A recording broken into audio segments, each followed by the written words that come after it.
لے کر اس کے اندر گرہ ڈال دی گئی تھی، اور پھر ان بالوں کو اور آپ کی کنگھی کو لے کر ایک ایسے کنویں میں جو خشک تھا اتر کر اس کنویں میں جو ہے دفن کر دیا تھا۔ اب بعد میں اگر گرہ لگ جائے تو کھلنا تو کوئی سوال ہی نہیں۔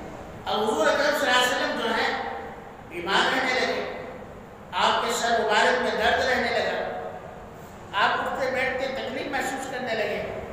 تو اس طرح 1 مہینہ گزر گیا تو جبرائیل علیہ السلام آیا اور انہوں نے کہا یا رسول اللہ صلی اللہ علیہ وسلم اللہ تعالیٰ آپ کو سلام فرماتے ہیں اور کہتے ہیں کہ فلاں یہودی نے آپ پر جادو کر دیا ہے اور وہ آپ کے بالوں پر جادو ہوا ہے، لہذا اس کنویں کے اندر آدمی کو اتارو اور اس میں گڑھا فلاں جگہ ایک گڑھا کھود کر اس میں آپ کے بال رکھے گئے ہیں وہ نکالو اور کنگھی نکالو۔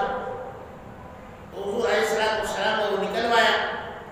پھر اللہ نے جو ہے یہ چاروں کل نازل فرمائے، سورۃ الناس، سورۃ الفلق، سورہ اخلاص اور سورہ کافرون۔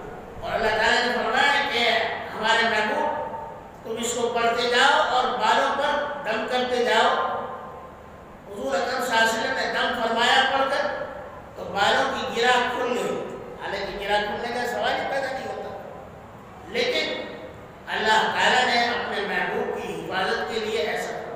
تو حسد سے بچنے کا علاج بھی اللہ نے فرما دیا کہ جو آدمی چاروں کو پڑھے گا صبح میں یا شام میں تو وہ حسد سے محفوظ رہے گا، حسد کرنے والے کے نقصان سے بھی محفوظ رہے گا۔